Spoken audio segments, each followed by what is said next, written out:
はい、いらっしゃいませ。ジェシーズです。今回は音楽と関係ない話題になっちゃいます。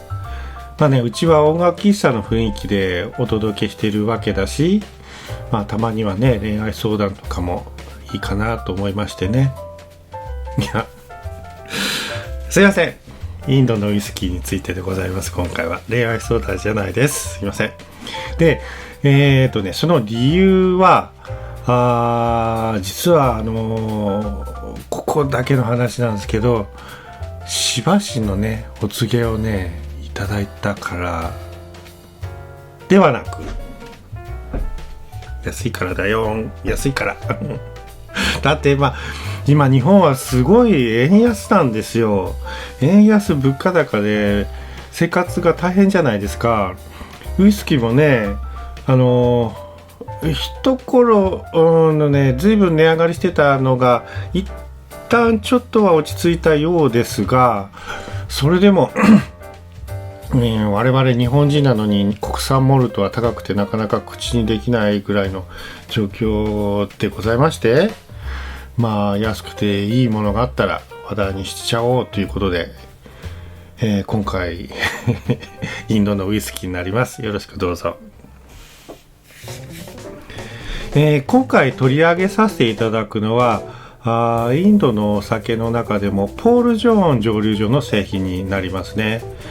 西インドのウイスキーになります。お酒の量販店の山屋さんが扱っているので知りました。山さんありがとうございますでねこれルーレットっていうの2つあってピーテッドとノンピーテッド、そしてちょっと高いやつがこっちニルバーナ。これ全部同じ蒸留所のお酒ですね。でね、最初に僕はこれを飲んだんですよ。たまたまね、安いし。でもね感心したんです感心なんて、こんな自分何もウイスキーのこと分かってないのに偉そうに言ってあれですけど、コスパいいなと思いましたね。ぶっちゃけねスコッチのような気品はないです。でもなんて言うんだろう、味のねまとまり方がね全然安っぽくないんですよ。ちゃんとモルト原酒らしい甘みもあるし、2000円以下だったんですね。2000円以下でこんなちゃんと香りもあるウイスキーってなかなかないなって思いましたね。でね、インドのウイスキーってなんなんだよこいつはいいじゃねえかということで調べたわけです。はい。でね、もともとインドはウイスキーの消費量世界一という話もあるくらいなんですが、ただ現地のそれはね糖蜜から作ったりしたものを混ざってるとか、イギリス欧州のスコッチウイスキーの法的な定義によればウイスキーとは呼べないものもかなり含まれているらしいのです。あと気温が高いのでね、樽の熟成も数倍早く進むらしいです。スコットランドでは10年ものというか5年ぐらいで同じぐらいに熟成しちゃうみたいな、そういう話は検索すればすぐにわかるんですよ。でもね、それでは僕はピンとこなかったんですよね。インドウイスキーって何なん？味がちょっとやっぱり独特だからね。で、じゃあこの、とりあえずこのポール・ジョーン蒸留所さんっていうのは何者かということはね考えてみたいところでございます。でここに3本ありますね。ノンピーテッドの一番安いやつとピーテッドのルーレットちょっと高いやつ、高くもないけど中ぐらいのやつと、あとニルバーナっていうタイトルのピュアモルトの日本円で3000円ぐらいのやつ、全然その6000円8000円っていうかっていうそういう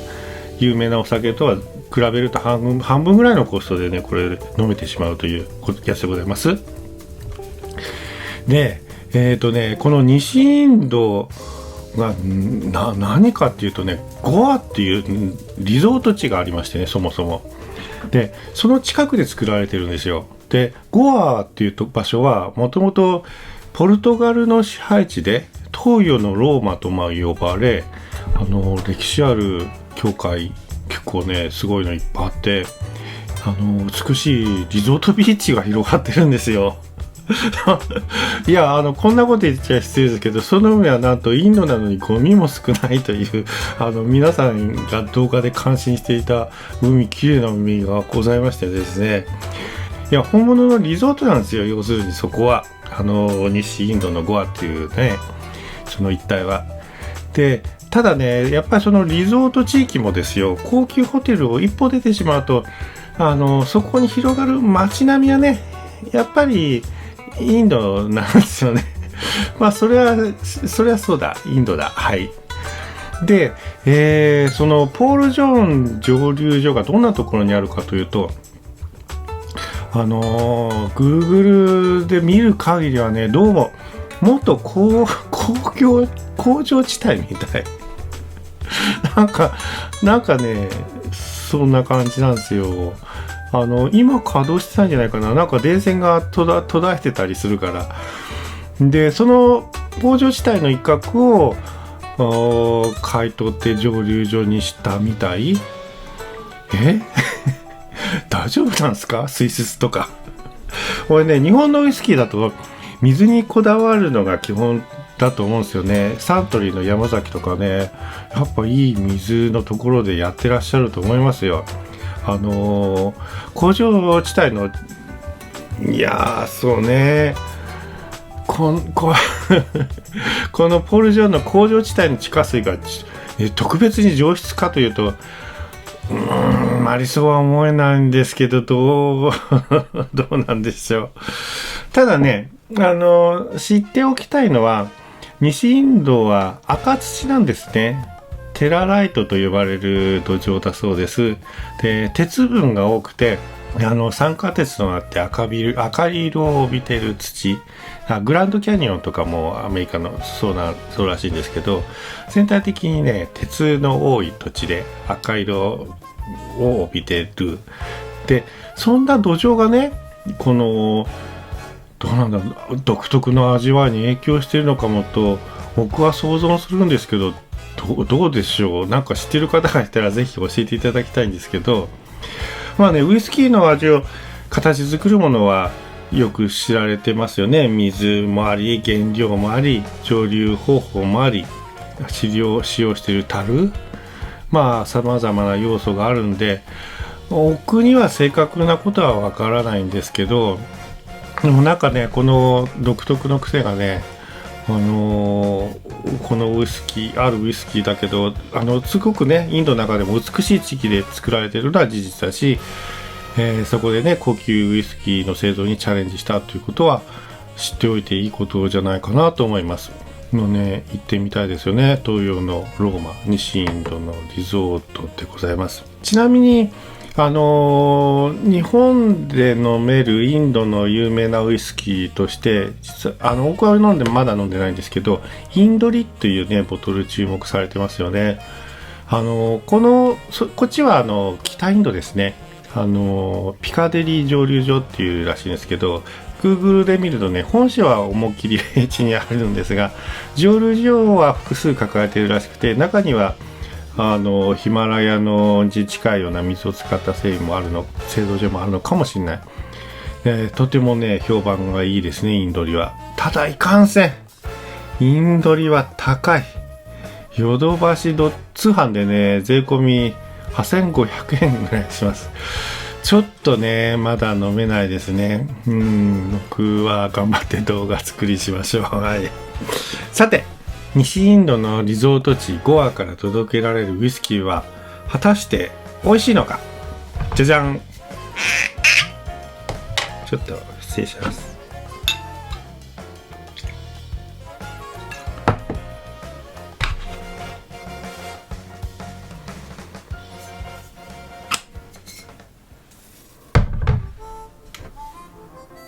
これね香り豊かなんですよ。僕はオレンジがどうだとか洋梨がどうだとかってそういうことはもうあんまりよくわかんないですけど、まあ香りが豊か豊かじゃないかぐらいはわかるわけですね。これ非常に豊かです。でね、なんかやっぱりシングルモルトの、甘みというか深みというか美味しいですね。まあ、3000円ぐらいのブレンドアイラモルトよりもこっちの方が丁寧にしっかり作ってあるんじゃないかなとここは思いました。ほら量産のブレンドウイスキーってやっぱり一瓶3000円ぐらいでよくあるんですよね。ジョニーオーカー黒とかシーバスリーガスとかね。あれと比べてるとこっちの方がストレートにモルトの味がするって感じる人は少なくないと思いますよ。はい、全然こっちの方がいい。ただね、なんていうかな、独特な味があるんですよ。これ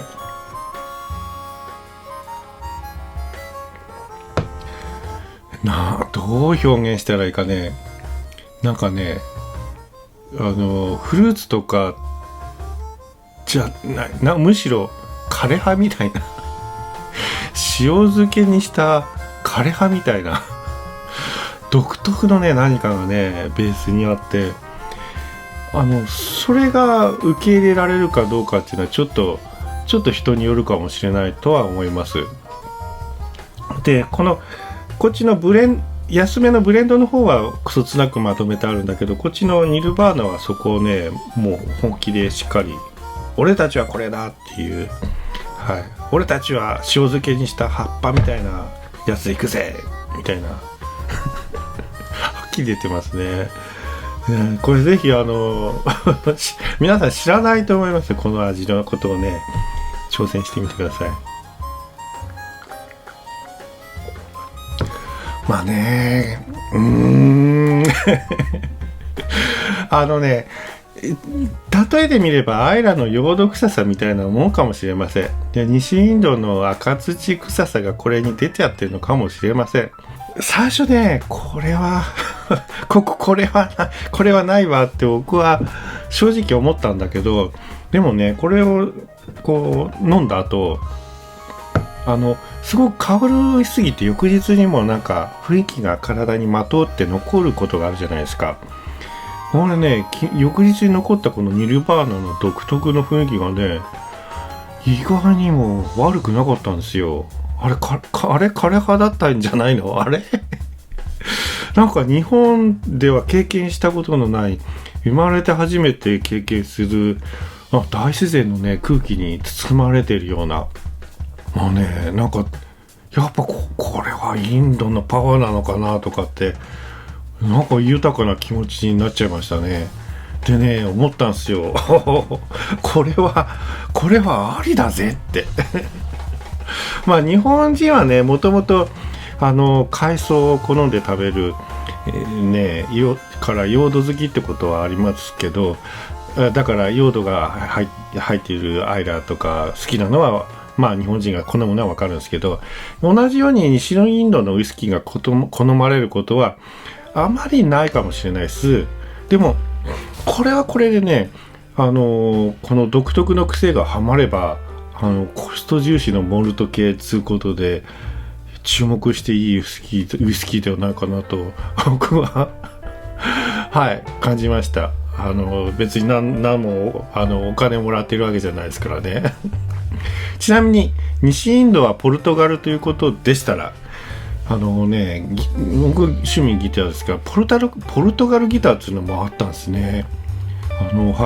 デニーロはよく聞いてたけど実際に見るのは改めてちゃんと見るのは初めてすごい面白かったです。でその風情を感じていただける動画を最後に載せておくのでよかったらウイスキーのお供に聞いてみてください。まあ世界は広いです。そのね世界の広さを楽しめるだけでも音楽もウイスキーも素晴らしいと思いました。では実践でした。ありがとうございました。